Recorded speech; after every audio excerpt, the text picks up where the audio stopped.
Yo, what's up, everybody? This is your boy Honey Badger, aka Mike, aka Wong, whatever. Again, you guys, I don't care what you guys call me.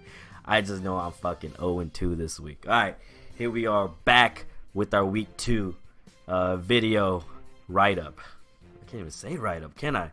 It's not actually a write up because I'm not doing any. It's a video.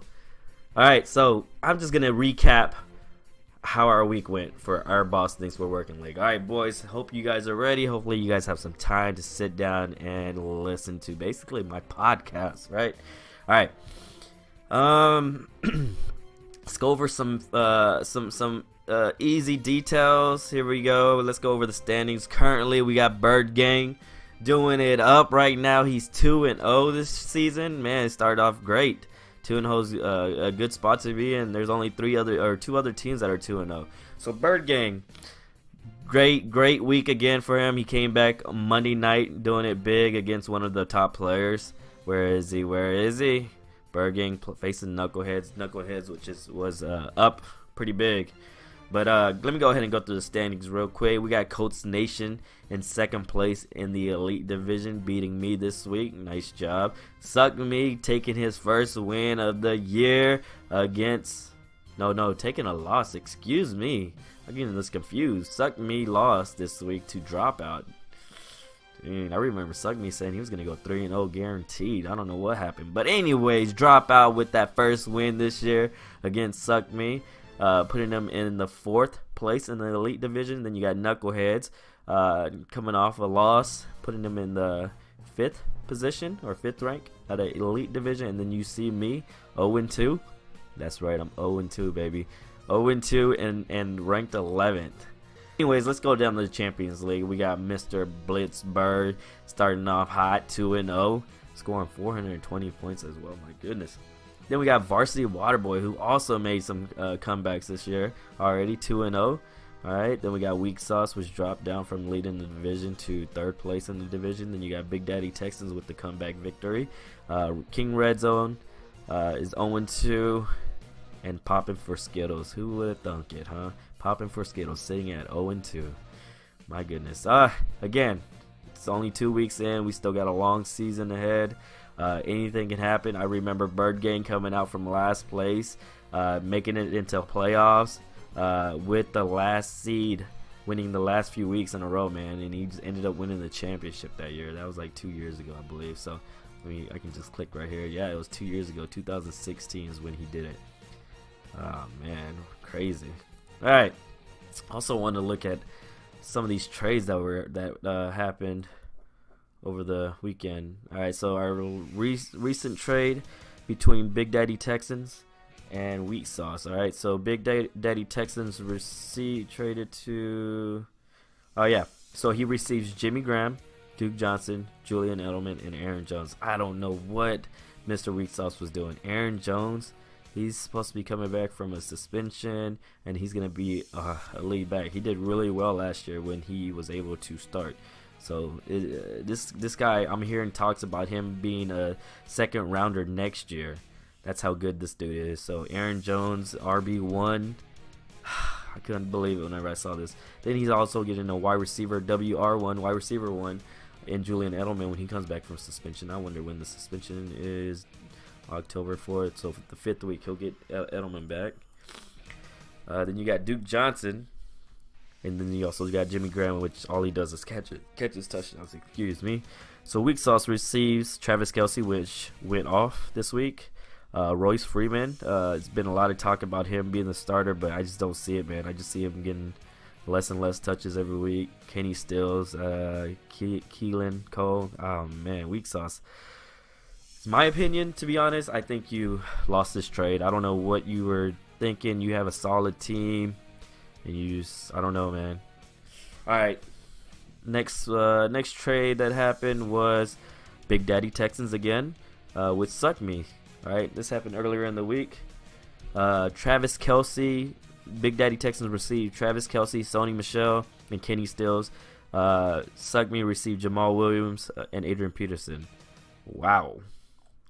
So Big Daddy Texans ended up getting rid of Jamal Williams, which is going to lose the starting position to Aaron Jones.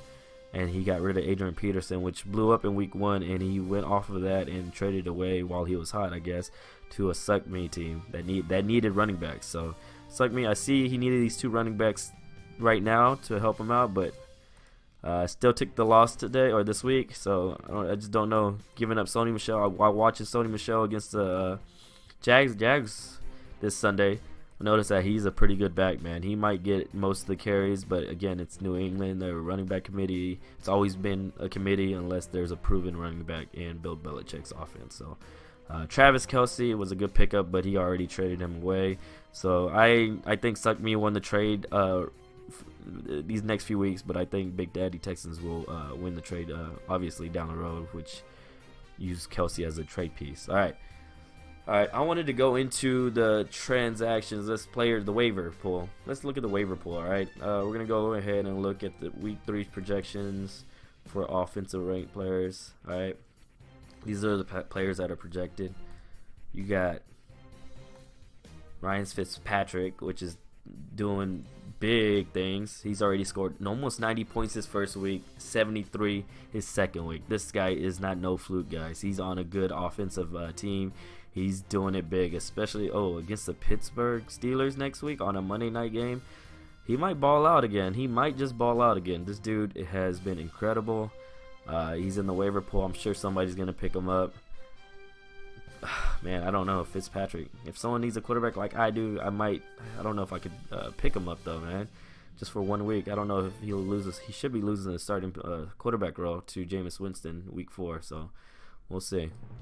If he throws up another beautiful game like he's been doing, I just don't know what they're going to do. You got Derek Carr there, Andy Dalton. I'm hearing Andy Dalton's the real deal this year. I don't know about anybody else, though. Let's go ahead and look at the wide receivers real quick. What's in the waiver pool for wide receivers? We got Rashard Matthews, supposed to do it big. Martavis Bryant, Cameron Meredith, I think that's his name. Yep, Cameron Meredith. And Miller, Hearns, nobody really good. DJ Moore, anyone I'm interested in. Maybe you guys would be. We got Giovanni Bernard. All right, so I read a lot of things about Giovanni, man. Dude's supposed to be the next starter for the next 2 to 4 weeks. Just depends on how fast Joe Mixon heals up. I just don't see Mixon coming back in 2 weeks. I just don't. Even though Yahoo predicts that he's going to come back in 2 weeks, I just don't see it. Frank Gore is there if you guys need a RB. He's been getting 9 carries. 9 carries, that's it. How many receiving? He's been getting a look or 2. If you need a flex or something, Frank Gore is there. Hits up to 10 touches a game. No, nobody really. Nope, nobody. So you got a quarterback in there, and then you got a running back. Giovanni Bernard and Ryan Fitzpatrick are the 2 standouts. There are 2 players that stand out to me in the waiver. So let's go back to the league real quick, guys. All right. So here are your week 2 matchups. I went over that. All right, went over that. You guys see the waiver. I have number 1 waiver. Popping for Skittles has number 2. King Ronzo has 3. Ah, man, we need it too. 3 guys at the bottom. 10, 11, and 12. All right. I'm going to go ahead and start off with my favorite matchup this week, which was Suck Me and Dropout. I enjoyed watching this. I went back and forth on my phone just checking out this game, man. It was one of my favorite games to watch. Suck Me, which is Joey, was claiming he was going to go 3-0. There was no way he was going to lose to Dropout. Dropout had like the worst team, and Dropout shut him up. All right, Dropout wins this thing 234 to 214. So my boy Gio, let's check out his squad. Alex Smith was his quarterback, right? Scoring 40 points, not bad. Didn't hit his projection or nothing. Actually, Sammy Watkins did pretty well with the 100 reception yards. Wow, I didn't even notice that. Breida with San Francisco went off. My goodness, he scores 37 points out of his projected 17. Joe Mixon, which got hurt. You got the Chicago defense, which was what got Gio this win easily, man. Gio was down 16 points, and he ended up getting 35 points from the Chicago defense on Monday night. 6 sacks, 7 tackles for loss, and a defensive touchdown. All right, Joey's team, Brady, Devontae Adams. He did have Stephon Diggs, who went crazy, 47 points, man. All right, and that was it. Let's look at their bench players real quick. Matt Ryan, which was on the bench, he was just recently picked up and did not start. He instead started Tom Brady against the Jags defense. Jags has like the #1 pass defense, top 5 rush defense, and he also started the Jacksonville defense. My goodness, against Tom Brady. I guess he had to hit one of them, and none of them hit the projection. So I don't know what he was thinking. He picked up Matt Ryan. He had a chance with Matt Ryan. Should have took it, picked him up, didn't start him. Gio also had Matt Stafford for 57 points. Had decent receivers and players who scored over their projection. Nice job. 102 points left on the bench, 94 points left on the bench. All right, we're gonna go to my second matchup. I'll just go in order: the Varsity Water Boys versus Weak Sauce. All right, so low-scoring game right here. Varsity Waterboy was able to come back and win it 160. No, he didn't make the comeback. That's right. Weak Sauce was trying to make a comeback, and he was projected to win big time too. My goodness, by 26 points, which was a projection. And then look at that. No one hit the projection, but Varsity Waterboy ended up doing a lot better, winning it by 7 points. All right, so his top players, which is Joe, makes him 2-0, was Phillip Rivers, which is doing really good this year. Phillip Rivers has actually scored. Doesn't want to load for me. All right, that's fine. I know he scored. Oh, there he goes. 68 the first week and 44 the second week. And he's playing the LA Rams this week, so that's going to be tough if you have Phillip Rivers and no other quarterback. Hopkins, which scored 24. And dang, he had a kicker, Greg Zerline, which got hurt during practice. Put up a goose egg for him. All right, so OJ's team. Let me see. Nobody stood out. Not even Connor. Lynch, I guess. Lynch scored over projection. Damn. It's not good. 23 points left on the bench. 9 points left on the bench. Let's see if he has a quarterback. Nope. Joe does have a quarterback. I think Wentz comes back this week. Wentz should be coming back this week against the Colts. All right. Also has Mark Ingram waiting on the bench. All right. All right. Moving on. That was a low-scoring affair. He scored more points than I did. 153. I think I scored 155. Oh, so OJ takes the cake with the low score point totals this week for week 2. All right, we'll move on to Blitzberg and Poppin for Skittles. All right, Poppin for Skittles was trying to make this comeback all day Sunday afternoon, but couldn't. All right, 218 to 200. Blitzberg, which is Henry, against Juge. Poppin for Skittle, 218 to 200. Both hit their projected points and more, scored more. Blitzberg's top players, which was Cam Newton. Wow, 68 points. All these QBs. I got to find me a QB that scores this many points. Antonio Brown. I'm hearing a lot of chatter about this guy wanting to get traded. At first, it was a Twitter comment, but now I'm hearing from a lot of sports people saying that he wants to get traded. Steelers right now are having issues with Bell and Brown. It's crazy. They're having so many dysfunctions going on over there in that organization. I don't know what to say. So. AJ Green, which balled out in the first half, scored 3 touchdowns, but didn't get a lot of reception yards. 69 reception yards with 3 touchdowns out of 5 receptions. So Sanders didn't do well. Let me see. He was able to squeak this win out though. He's got that Chargers defense. So I was gonna say the Rams defense.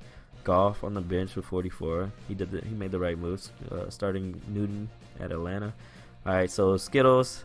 He drafted Deshaun Watson pretty highly in his draft, but he's just not panning out for him currently. So he's still waiting on the. I'm hoping he balls out sooner or later. But our Texans team just looks horrible. We just don't look like we have anything going for us on offense. So I don't know about Watson this year.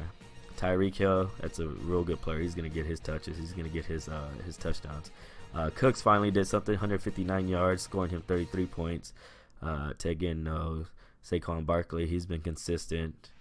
30 points. So good time, man. Scoring 200 points and not getting a win is tough, man. It's tough, man. Trust me, I know.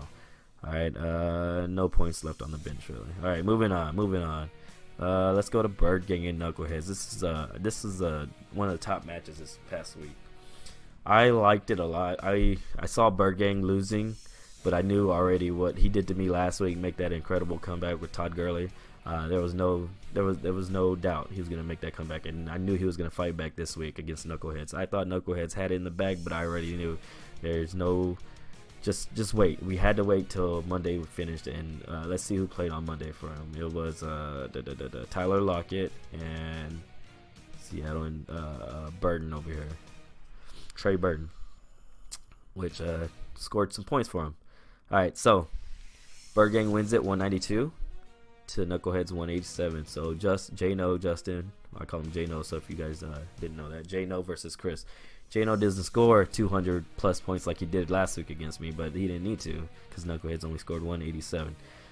J-No's biggest player was Todd Gurley again, 43 points. This dude's a beast, right? And that was it. He had Drew Brees. He didn't score his projected points. Man.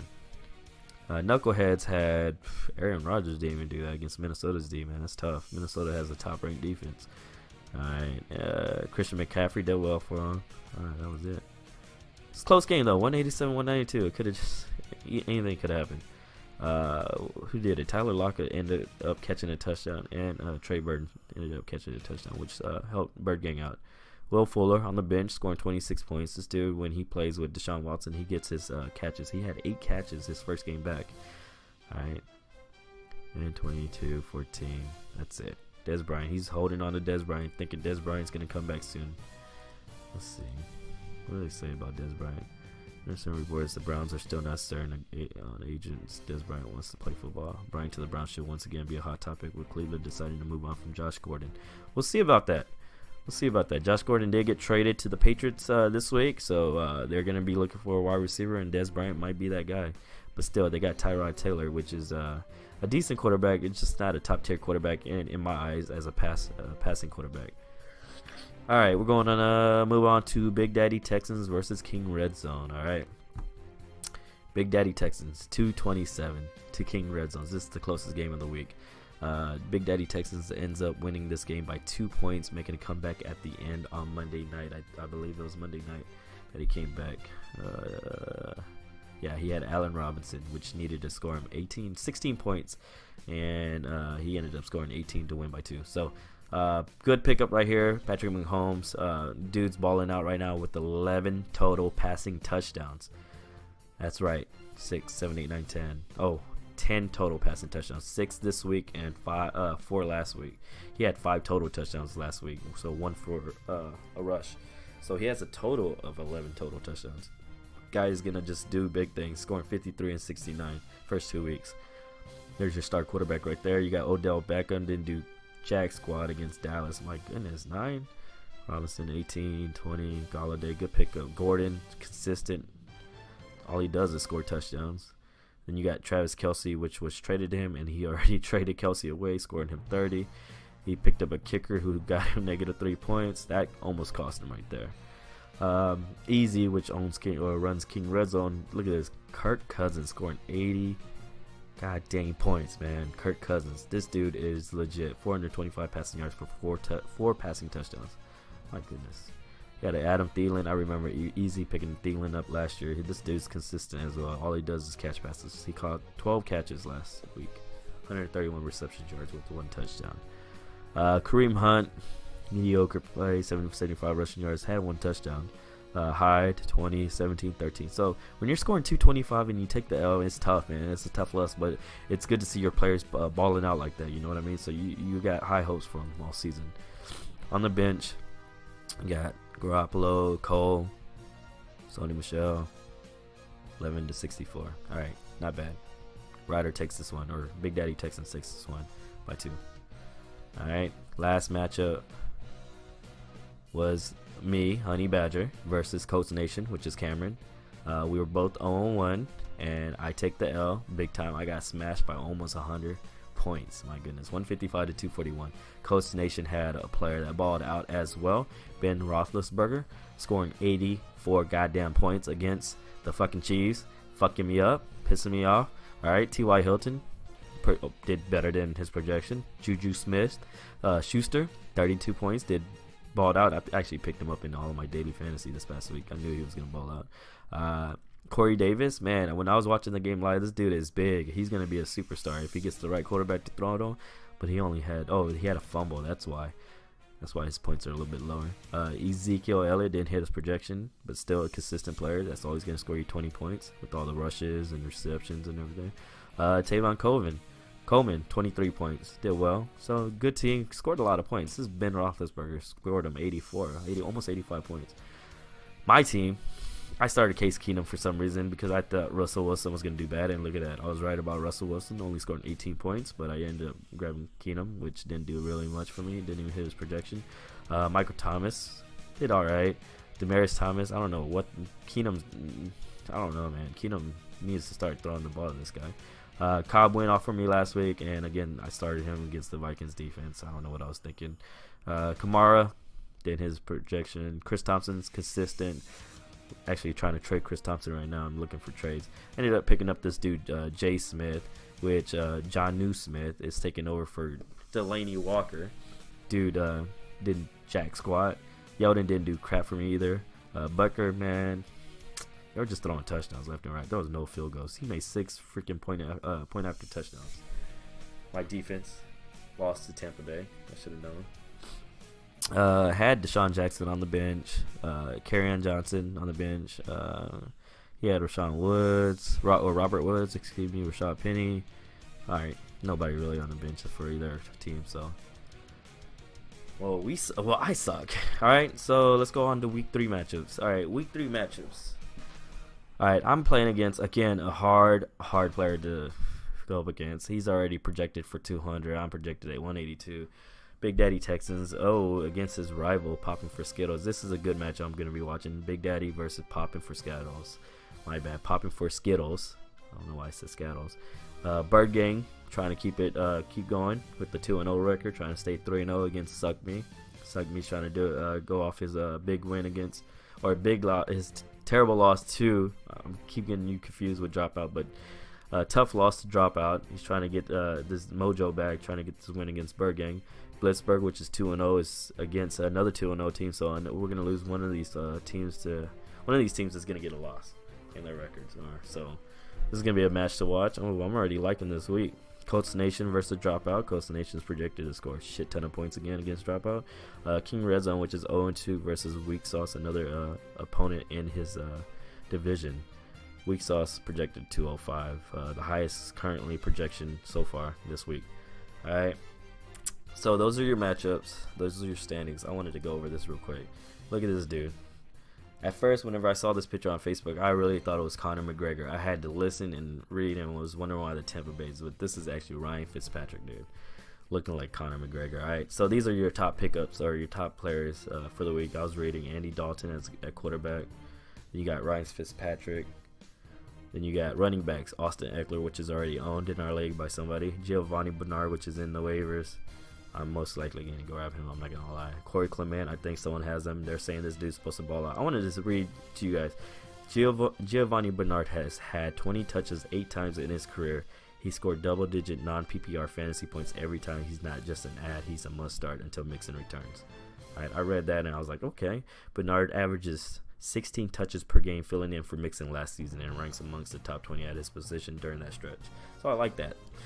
Currently, Bengals are like the top 5 team right now in the NFL, the way they're playing. So hopefully they continue giving him the ball for the next 2 to 4 weeks, however long he's out. Chris Ivory, they're saying is a must own. I don't think anyone has them. I'm not sure because LaShawn McCoy is going to sit one out, so Chris Ivory is going to be a good pickup. He's dealing with a specific rib injury, it says. All right. Deshaun Jackson, which is not in the waiver because I own him right now. Keelan Cole. He's owned by somebody. They're saying these are all the players that they're saying to pick up right now for this next coming week. Antonio Callaway, somebody's picked him up. John Brown, I think someone has him. Tight ends, Jesse James should be available. I'm thinking, and that's it for the tight ends. All right, so those are it. These are week 2's highlights, previews for week 3. Let me know in the comment section what you guys think or what you guys think I should do. Should I add something to it? Should I take something away? Is it too long? Is it too short? Let me know in the comment section. Don't forget to subscribe. Also post gaming videos that I do with the boys, some of the friends that you guys actually know personally. So don't forget to hit the subscribe button. Don't forget to hit the like button. And until next week, guys, I'll see you for week 3. Good luck in week 3. Hopefully you guys all lose to me or lose to your, I'm always rooting for the underdogs, so I'm hoping those underdogs take those W's from those favorite teams. All right, especially me versus knuckleheads. You're going down, bitch.